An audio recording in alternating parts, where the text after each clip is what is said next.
Bonjour, je vous propose de parler du contrat d'âme, le terme de contrat d'âme pour les flammes jumelles. C'est quelque chose de horrible. Alors, il y a de nombreuses personnes que ça met en colère, que ça déconcerte totalement et qui ressentent une injustice immense avec la notion de contrat d'âme parce que, en fait, on nous a appris dans le parcours spirituel, quand on s'éveille et dans le développement personnel, que nous avons un libre arbitre et que nous sommes créateurs de notre réalité.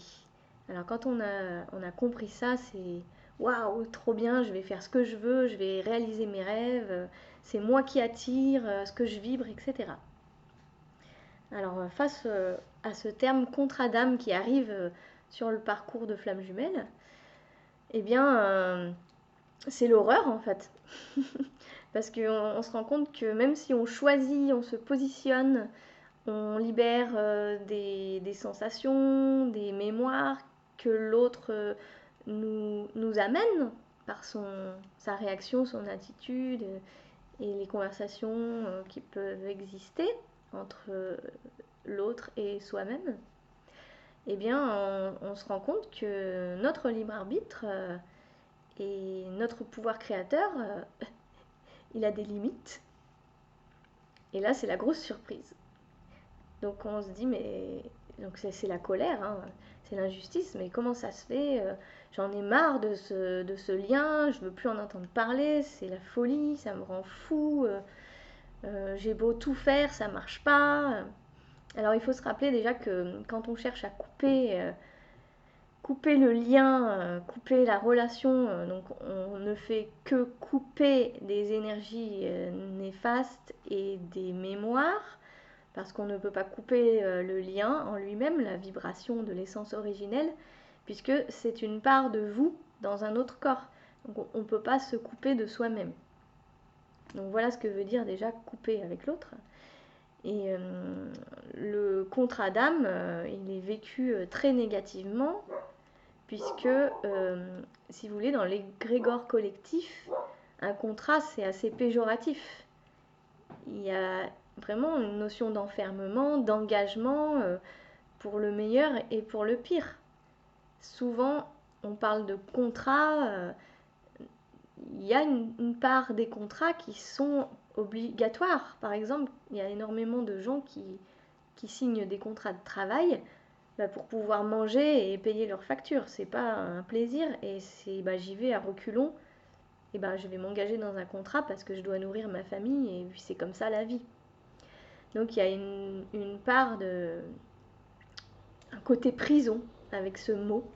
Et quand les flammes jumelles rencontrent ce terme sur leur parcours en réalisant que leur pouvoir personnel est limité et que on leur dit c'est normal en fait, tu pourras jamais couper cette relation parce que c'est un contrat d'âme que tu as avec l'autre.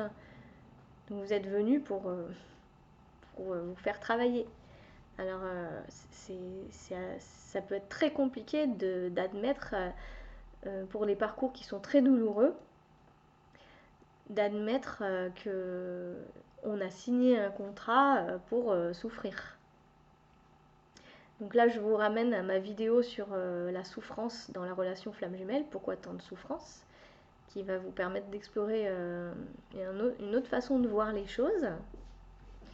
Et puis concernant le terme contrat d'âme, donc la guidance que je reçois, c'est que ce terme, il est associé en fait aux peurs du mental.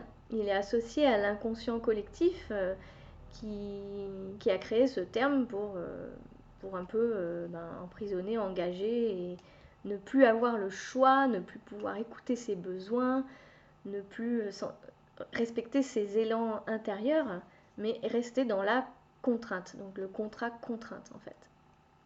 Et finalement, au-delà de ce mental qui a peur de ce terme et de cet engagement prison, il y a notre âme qui, elle, a choisi de venir pour vivre cette expérience et transcender ses mémoires, retrouver la vision de son essence originelle.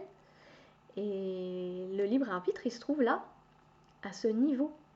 C'est-à-dire que le libre arbitre, il se trouve au niveau de la conscience supérieure, au niveau de notre âme, et non pas à partir du mental, non pas à partir des peurs et des croyances, des illusions.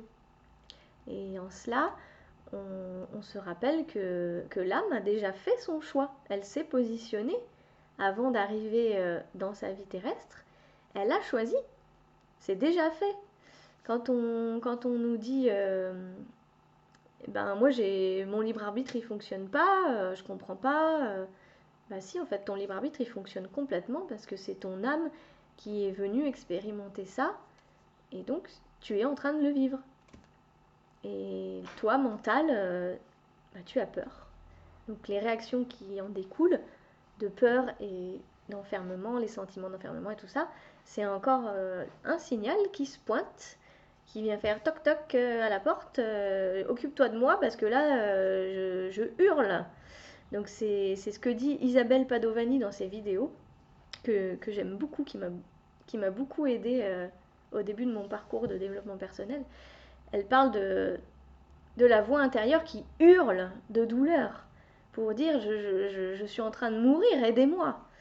Donc là, il faut soit se faire accompagner, soit être à l'écoute des parts qui sont blessées. Alors, parce que c'est pas, si vous voulez, c'est pas l'adulte qui souffre, c'est pas l'adulte, il sait, il a compris et tout ça, il est au courant.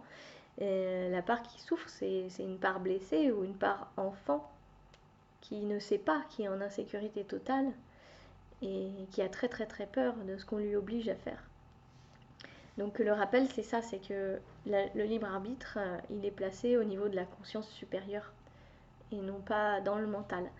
D'ailleurs, c'est très difficile à recontacter l'âme et la décision qu'elle a souhaitée, puisque on sait que nous avons 75 000 pensées par jour, et parmi les 75 000 pensées, il y en a 95% qui sont de l'ordre de l'inconscient.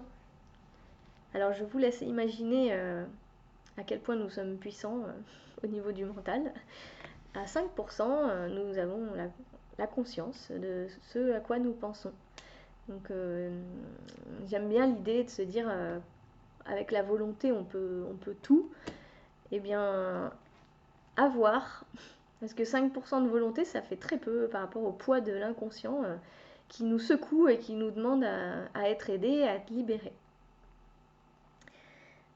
Voilà, donc le mental décide, qui veut décider, et c'est un mental qui est cloisonné dans des peurs et des croyances. Donc c'est pas un vrai libre arbitre, c'est simplement une réaction émotionnelle. C'est pas du tout la même chose et donc ça permet...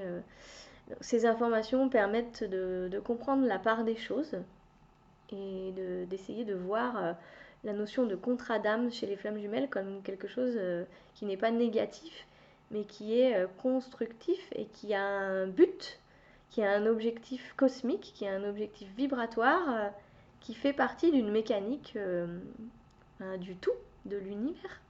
Et encore une fois, c'est pas personnel, c'est pas pour nous blesser, pour nous faire souffrir, mais c'est pour faire évoluer le jeu de la vie et toute l'évolution, tout l'éveil de l'humain à ce que nous sommes dans notre origine.